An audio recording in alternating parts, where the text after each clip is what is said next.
আপনি যখন আইফোন তৈরি ইউজ করেন তখন তো বলেন না যে আমরা পশ্চিমাদের আইফোন ইউজ করবো না, যখন ফেসবুকটা দেখেন তখন তো বলেন না যে আমরা পশ্চিমাদের ফেসবুকটা দেখবো না।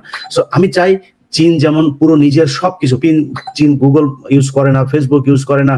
সো আমরা আমাদের মধ্যে আপনি ব্যবহার করেন, আপনি তৈরি করেন, করে তারপরে বলেন যে ইয়েস আমরা এখন স্বয়ংসম্পূর্ণ, আমাদের আর কারোর সাহায্য দরকার নেই। এই দেশের শত্রু আমেরিকা না, আমার দেশের শত্রু ভারত।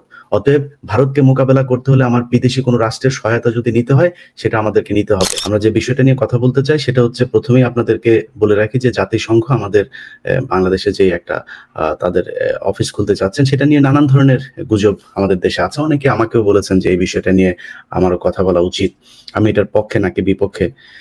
দেখুন, আমি একটু পেছন থেকে শুরু করতে চাই। ধরেন এদেশে ব্রিটিশ আন্দোলন হয়েছে, ব্রিটিশ বিরোধীদের আন্দোলন হয়েছে। সে ব্রিটিশ যাওয়ার পর থেকে আমাদের এই ভারত উপমহাদেশে আজ পর্যন্ত শান্তি আসে নাই। বরং ব্রিটিশরা যখন এখানে ছিল তখন এদেশের যেসব জমিদাররা পরবর্তীতে আমাদের মুসলমানদেরকে বিভিন্ন সময় 47 পর্যন্ত মুসলমান নিধন চলেছে এখানে, তারা থাকার সময়টাতে অন্তত চেষ্টা করেছে যে একটা ব্যালেন্স নিয়ে আসার জন্য, আমরা তাদেরকে থাকতে দেন। এবং আপনি যদি ব্রিটিশ বিরোধী যে আন্দোলনগুলো দেখেন, সেই আন্দোলনগুলো সবকটাতেই আমাদের মুসলমানদের যেই অবদান বলেন, আর আমি আমার ভাষায় যদি বলি যে তাদের যেই মানে অতি উৎসাহী কার্যক্রম, সেগুলো তারা চালিয়েছে এবং চালিয়ে তারা বরং মুসলমানদের এই ভারত উপমহাদেশে বিপদই ডেকে এনেছেন। এরপর থেকে যা হচ্ছে সেটা আপনারা জানেন। তারপর 71 হয়েছে, সেটা নিয়ে আলাপ নাই করলাম। আমাদের সব শেষ ঘটনাগুলো যদি আপনারা দেখেন, 15 বছরের যে দুঃশাসন, সেই দুঃশাসনের মধ্যে আমরা বারবারই গিয়েছি যে পশ্চিমা যে দেশগুলো আছে তারা যেন আমাদের পাশে থাকে, এবং তারা ছিল না বলে অনেকে তারা জানে, এটা এখন ওপেন সিক্রেট, যে জুলাই এবং আগস্টের আন্দোলনে আমাদের দেশের সাধারণ মানুষ তারাই মূলত যুদ্ধটা করেছে, তারাই জীবন দিয়েছে, কিন্তু আমাদের পাশে যুক্তরাষ্ট্র সহ পশ্চিমারা ছিলেন, এবং সেটা থাকার কারণেই কিন্তু আমরা আজকে স্বাধীনতা পেয়েছি। এখন যদি নাকি সেই ব্রিটিশ থেকে শুরু করে 24 পর্যন্ত পুরো আন্দোলনের বিষয়টা দেখেন, আমরা সবসময় পশ্চিমাদের বিরুদ্ধে কথা বলেছি। আমি ব্যক্তিগতভাবে অনেক জায়গায় পশ্চিমাদের বিরুদ্ধে আমার অবস্থান আছে, কিন্তু আপনি জাতিসংঘের কথা যদি বলেন, আমরা তো জাতিসংঘের বাইরে না। আমরা যে কোনো বিষয় নিয়ে সেই দৌড়ে আসিস মার্কিন যুক্তরাষ্ট্রের নিউ ইয়র্কের ম্যানহাটনে আসি জাতিসংঘে বিচার দেওয়ার জন্য। তারা যদি নিজস্ব কোনো প্রতিষ্ঠান যদি সেখানে থাকে আমাদের ঘরের কাছে, যাদের কাছে আমরা এর বিচার দিতে পারবো, বিচার চাইতে পারবো, তাহলে সমস্যা কোথায়? আমি গত 2 দিন আগে একজন আলেমের সাথে আমার একটা কথা হচ্ছিল। তিনি আমাকে, আমার বেশ শেষ দিকে তাকে আমি প্রচন্ড পছন্দ করি এবং সারা জীবনই তাকে রেসপেক্ট করব। শেষ দিকে কথা হচ্ছিল যে তারা পশ্চিমাদের ইকোনমি পড়তে চায় না। তো আমি বললাম, কোন দেশের ইকোনমি পড়বেন তাহলে আপনি? ইকোনমি তাহলে কোত্থেকে আসবে? পশ্চিমারা আমাদের ইবনে সিনার থিওরি নেয় নাই, পশ্চিমারা আমাদের আল নাসেরের নেই। আজকের যে আধুনিক টেলিস্কোপ, এটা আমার মুসলমান তৈরি করা, তো তারা তো সেটা নিয়েছে। তারা তো বলে না, আমাদের ওইটা দরকার নেই, আমরা নতুন করে করব। আপনি ওইটার চাইতে অন্যরকম কিছু তৈরি করেন। আপনি যখন আইফোন তৈরি ইউজ করেন তখন তো বলেন না যে আমরা পশ্চিমাদের আইফোন ইউজ করবো না, যখন ফেসবুকটা দেখেন তখন তো বলেন না যে আমরা পশ্চিমাদের ফেসবুকটা দেখবো না।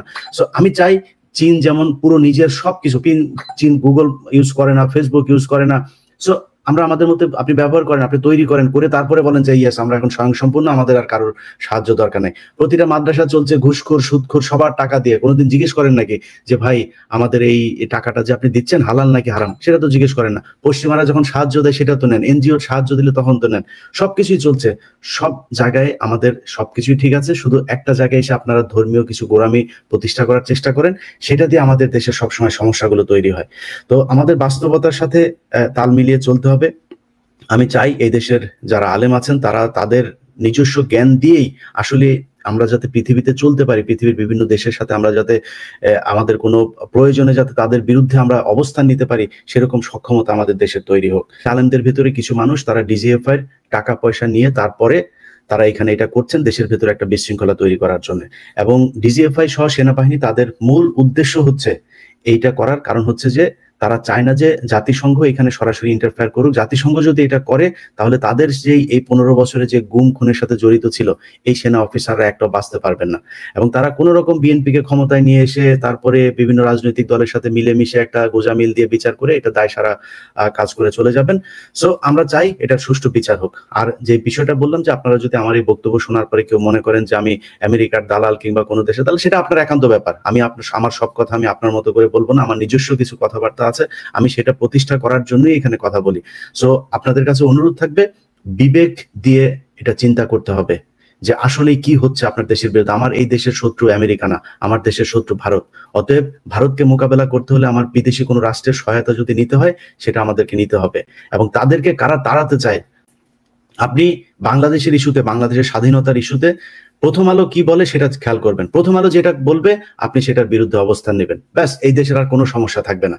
এটা আগেও বলেছি, এখনো বলছি, আমরা যেদিন থাকবো না এই দেশে সেই দিনও আমাদের এই কথাগুলো আপনাদের নিশ্চয়ই বারবার মনে হবে। সো এমন কোনো ভুল করা যাবে না যেন ওই দিন অনুশোচনা করতে হয়। আজকে এটা জুলাই মাস, আবু সাইদের মাস। আমি গর্বিত, মহান আল্লাহ তাকে বেস্ট করুক সকল নিহত সদস্যদের। তারপর ভারকান্ত আমাদের মাইলস্টোনের মেয়ে বাচ্চারা মারা গেছে, ছেলেরা মারা গেছে, এটা মানে নেওয়া যায় না শরীরে। আজকে শুনলাম 5টা লাশ ডিএনএর মাধ্যমে হস্তান্তর করা হয়েছে, 5টাই মেয়ে বাচ্চা। রিয়াজ ভাই বুঝাতে পারবো না আমার 3টা মেয়ে, এটা কত আদরের। বাপ মাদের কত কষ্ট পাচ্ছে এই 5টা বাচ্চা তারা গ্রহণ করছে। আমার জাতি লজ্জা হওয়া উচিত, আমাদের ভালো বিমান নাই, আমরা কিনতে পারি না ভারতের জন্য। আমি খুব লজ্জা লাগে, আমি স্বাধীন দেশ বলতে লজ্জা লাগে। আমার দেশটা আমি পরাধীন হয়ে গেছি, আরো পরাধীন হচ্ছি। আমাদের হুজুররা, ধর্মীয় নেতারা, আমি জানি না এত বোকা হয় কেন। তার নিজ চোখে দেখছে হরকতুল জিহাদ জীবন মরণ দিয়ে ডিজিএফের সাথে কাজ করছে। সত্য কথা, বিএনপির সময় আমি হরকতুল জিহাদের ডিভিশন কমান্ডার মালানা ইয়াহিয়াকে গ্রেপ্তার করছি। জেনারেল রুমি ওয়াদের ঠাকুরকে রিং করে আমার সামনে বসে আমাদের সোর্স হাসিনকে বলো কাজে লাগাইতে, আমি প্রকাশ্যে নাম বলে দিলাম। এরা কাজ করতে, কিন্তু দেখেন যখনই আওয়ামী লীগ সরকার আসলো সবগুলো ধরে জেলে পাঠানো হলো, এখন পর্যন্ত মুক্তি পায় নাই। শেখ ফরিদ সালাম সাহেব মারা গেছে, এআইয়া মারা গেছে। লজ্জা, দেশের জন্য কাজ করতে দেয় তারা। আজকে আমাদের জঙ্গি বলা হয়, আমাদের রাষ্ট্র জঙ্গি ছিল না তো। জঙ্গি কে বানাইছে? জঙ্গি আমাদেরকে আমেরিকা বানাইছে আফগান যুদ্ধে। তারাই আমার প্রথম সাবাসী দিছে রাশিয়ার সাথে যুদ্ধ করো, যখন তাদের সাথে লাগছে তখন তারা আমাদেরকে জঙ্গি বানাইছে। সেই জঙ্গি টক আমরা এখনো খেলতেছি। শেখ হাসিনা দেশটাকে 17 বছর জঙ্গি রাষ্ট্রে পরিচালনা করছে, বলছে জঙ্গি রাষ্ট্র, এবং তাকেই দরকার। সো যেখানে সেখানে একটা পিউরিটিক্যাল একটা সময় ব্যবধানে জঙ্গি নাটক করে। আমি আপত্তি জানাই এই জঙ্গি নাটকগুলি উন্মোচন করেন, একে খুঁজে দেখেন আসলে কি জঙ্গি ছিল। নিরীহ জনগণদের মারছেন, অন্যায়ভাবে জুলুম করছেন, হত্যা করছেন। হাসিনা আসল চেহারা দেখান। ডক্টর ইউনূসকে জঙ্গি, আসলে ডক্টর ইউনূসকে কি বলবো, জঙ্গি নাম শুনলে পরিবারে বিব্রত হয়ে যায়, আত্মীয় স্বজন দূরে সরে যায়, বাবা জঙ্গি, এই একটা পর্যায়ে গেছে। আসলে তো আমরা জঙ্গি না, হাসিনা আমাদের জঙ্গি বানাইছে। আর এই জঙ্গির জন্য আজকে এগুলো হয়েছে। আমাদের মেজর দিয়া মেজর করছে শোক, সে কেমন জঙ্গি হয়? নামাজ পড়লে জঙ্গি হবে? আমি জানি না। গাড়ি একটা জঙ্গি হবে, টুপি পড়লে জঙ্গি হবে? এগুলি কে করছে? এগুলো ভারত করছে। ভারত আমাদের হাসিনাকে চালাতে, তুমি এইভাবে চলো। আর আমেরিকা ওই না বুঝে শুনে তালা দিচ্ছে। আমি অনুরোধ করি একটা কমিশন করেন। আমি অনুরোধ করি আমাদের আইন মন্ত্রণালয় আছে, নজরুল সাহেব আছেন প্রধান উপদেষ্টা, অনুগ্রহপূর্বক আপনার একটা কমিশন করেন। সেখানে ইউএস এর এবং ইউএন এর দরকার হলে ভারতের একজন প্রতিনিধি রাখেন একজন করে, তারপরে আপনারা এই কমিশন করেন। এবং গুম যে নাটক, জঙ্গি নাটকটা দেখেন আসলে কই জঙ্গি। এখন আমাদের মেয়েরা নিকাব পরে দেখতে খারাপ লাগে, তারা এটা পছন্দ করে। আমাদের তো ধর্মীয় রিসার্চ ইনস্টিটিউট নাই, সেটা হওয়া উচিত। এক হুজুরকে পছন্দ করে না, মারামারি করে, এটা জঙ্গি না। পুরা বিশ্বে দেখেন, এই যে মায়ানমারে বৌদ্ধ ধর্মের লোকরা আমাদের মুসলমানদের মানলো, কি নির্মম ভাবে হত্যা করলো, তাদেরকে তো কেউ জঙ্গি বলে না। ভারতের আরএসএস তারা আমাদের মুসলমান মারতেছে, মন্দির মসজিদ গুলো ভেঙে দিচ্ছে, কেউ তো তাদেরকে জঙ্গি বলে না। ইহুদিরা আমাদের মুসলমানদের মারতেছে ফিলিস্তিনে, তাদের তো আমরা জঙ্গি বলি না। তা আমাদের হুজুরদের একটা জঙ্গি কেন বলতেছেন? আমাদের জঙ্গি তো ভারত বানাইছে। এই জেএমবি আমাদের সৃষ্টি করতে ভারত, তাদের ছিল এক্সপ্লোসিভ, লেখা ছিল মেড ইন ইন্ডিয়া। আমাদের হলো সাংবাদিক কেউ এটা উঠায় নাই। আমি চিৎকার করছি র্যাব থাকতে, উঠানো হয় নাই বিষয়টা। আমি চাই যে নাটকগুলি হয়েছে এটা আমি উন্মোচন করি রাষ্ট্রের সামনে আন্তর্জাতিক ভাবে। আসলে আমরা জঙ্গি কিনা, জঙ্গি রাষ্ট্র হিসাবে আমি এই দেশে বাস করতে চাই না। আমার পরিবার থাকবে না, কেন জঙ্গি রাষ্ট্রে থাকবো? আমরা শান্তিপূর্ণ জাতি, আমরা আমরা শান্তিপ্রিয় জাতি। আমাদের 12 মাসে 13 পার্বণ বলে হয়, অর্থাৎ 13টা উৎসব আমাদের। আমরা তো জঙ্গি না, আমরা ঘর কোন জাতি, পরিবার নিয়ে বাঁচতে চাই। যদি বিপ্লবের কথা বলেন, এই জুলাই আগস্ট আমাদের দেশে বিপ্লব। তবে আমরা ধর্মীয় উন্মাদনা পছন্দ করি না। ইউএন থাকলে আমি মনে করি আমাদের জন্য অনেক উপকার হবে, আমরা যে কোনো জিনিস হাজির করতে পারবো। আমরা ভুলে যাবো না হাসিনা চলে গেছে তো কি হয়েছে, তাতে হয়েছে নাকি? নেক্সট গভর্নমেন্ট আসবে, সে একই কাজ করবে, 5 বছর পরে দেবে আরো 5 বছর থাকতে, সে যে আরো ফেসিস্ট হবে না আমরা বলতে পারি না। তা আমাদের একটা আশ্রয়স্থল দরকার আছে। আমাদের মানবাধিকার কমিশন ছিল, মিজানুর রহমান সাহেব, উনি একটা কাগজ লিখে দিতেন, কোনো কাজ হইতো না। এরপরে যে কমিশনার আসলেন, উনি কোনো কাগজও দিতেন না, কমপ্লেন নিয়ে SMS পাঠাইতেন, নেলা দিয়ে আমাদের কমিশন হয় নাই। আমি চাই এই কমিশন থাকতে হবে, এই কারণে আমাদের হুজুরাই মারা যাবে। এই ধর্মীয় নেতারা যারা হচ্ছে এরাই ক্ষতিগ্রস্ত হবে। এদের না আছে বুদ্ধি, না আছে জ্ঞান, বেশি বুঝে। অনেকে বলতেছেন সমকামী, সমকামীটা তো প্রশ্নই আসে না ভাই। আপনি যদি বেশ্যার কথা বলা হয়েছে অধিকার চাই, কোন একটা বেশ্যাকে জিজ্ঞেস করেন? আমি লজ্জা লাগতেছে, মেয়ে জাত, আমি আমার দুঃখিত, লজ্জিত। তাকে যদি বলা হয় আপনি বায়োডাটা দেন, হেলথ কার্ড লাগবে, কিন্তু কখনোই নাম লিখবে না। তার তো পরিবার আছে, তার মা আছে, বাবা আছে, তার ভাই বোন বিয়ে হইতে হবে। এই যে মূল্যবোধের জায়গা, একটা গর্বের জায়গা, এটাই আমাদের নিরাপত্তা। কিন্তু দুষ্ট চরিত্রের লোক হইতে পারে, সেটা ভিন্ন ইস্যু। বাট আমজনতা আমরা এটা চাই না। এটা গর্বের জায়গা আমাদের জাতি, আমাদের নারীরা। সুতরাং ওই যে সমকামের কথা বলে UN চলে যাও, এই তকমা বাদ দেন। সত্য কথা, আপনারা বিপদে পড়বেন। আমি তো বললাম হঠাৎ যে কি করছে নিরীহ জনতা, এর কষ্ট পেয়ে মারা যাচ্ছে, এগুলি আর কষ্ট দেওয়া যাবে না। আমরা যদি বলি সত্য কথা, ভারতের প্রেসক্রিপশনে চললে আমরা নিজেরা কট হচ্ছি কারণ ছাড়া। আমি অনেক পড়াশোনা, অনেক কথাবার্তা বলে বাইক করলাম যে ঘটনাটা এখানে ঘটে গেছে। আমাদের হুজুররা রংলি মোটিভেটেড, এবং এদের উচিত কমিশনে কাজ করবে। আমরা অধিকার নিয়ে যাব আদালতের কাছে যে বিচার পাই নাই। তা আমাদের সবার, আমি তো চাই না পার্বত্য চট্টগ্রামে আমি অন্যায় করবো, তো ভয় কিসের আমার? আমি তো ভয় পাই না। আর উল্টা পাল্টা কথা বলতে লাভ নাই এখানে। তো সমগ্র জাতি হবে ন্যায় বিচার। আমি কোন রাজনৈতিক দল, আমার দেশের রাজনীতি দূষিত, সোজা কথা। আমার দেশের রাজনীতি সুস্থ হইতো, একটা মানদণ্ড থাকতো, দেশে কোনো সমস্যাই থাকতো না। এই রাজনীতিটা কবে সুস্থ হবে আমি জানি না, হলে এই সমস্যাগুলো থাকবে না। তবে আমাদের সেনাবাহিনী অসহায়, আমাদের গর্বের সেনাবাহিনী অসহায়। আজকে যে লাফালাফি করতেছে ওয়াকার বাঁচানোর জন্য, এটা কিছু করা ছিল না। তারা সেদিকে বলছে ডুইট স্যার, আমরা তো কখনো না বলে অভ্যস্ত না। এই না বলে অভ্যস্ত না হতে আমাদের এই সমস্যাটা আমরা সবাই পড়ে গেছি। আমি ওইটা, তাও আমরা দেখেন, আমরা কথা হলো এই সেনাবাহিনীকে আবার নষ্ট করা হবে, যে সরকারি আসুক। বিএনপি বাধ্য হবে ভারতের কথা শুনতে। এখন দেখেন আমাদেরকে পেস্কিতে ফেলাইতেছে।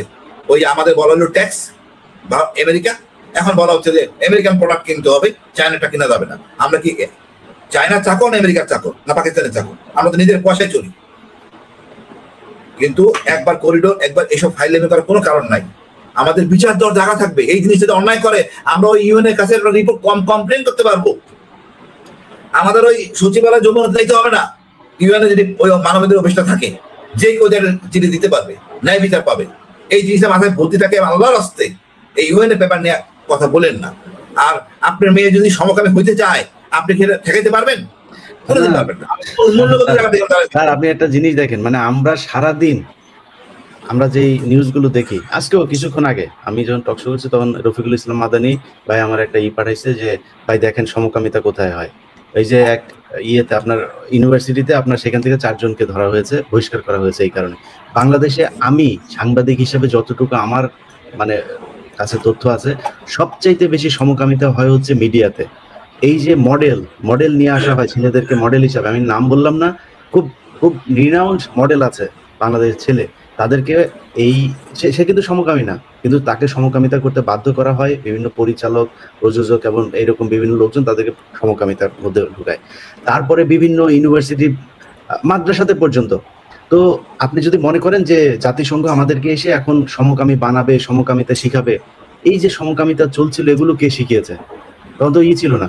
কারণ আপনার ভাই, আপনি পরিবার থেকে এই শিক্ষা দিতে হবে যে আপনার সন্তান সমকামী হবে, লেসবিয়ান হবে, গে হবে, কি হবে সেটা একমাত্র আপনি সেটা ঠিক করবেন। আপনি যদি ঠিক করতে না পারেন সেটা আপনার সমস্যা, সেটা জাতিসংঘের সমস্যা না। কিন্তু আমরা জাতিসংঘের বিষয়ে যে বিষয়টা, যে আমাদেরকে আপনি এককভাবে যদি নাকি কিছু করতে পারেন, আমি স্যালুট করি। যে করতে পারবে, সেটা মাদ্রাসার হুজুররা করুক, আর বুয়েটের কেউ করুক, কোনো পলিটিশিয়ান করুক, যে করে। আমরা পৃথিবীর কোনো দেশের কাছ থেকে কোনো সাহায্য নিব না, কোনো তাদের সাথে কোনো সম্পর্ক না। আমরা এককভাবে স্বয়ংসম্পূর্ণ।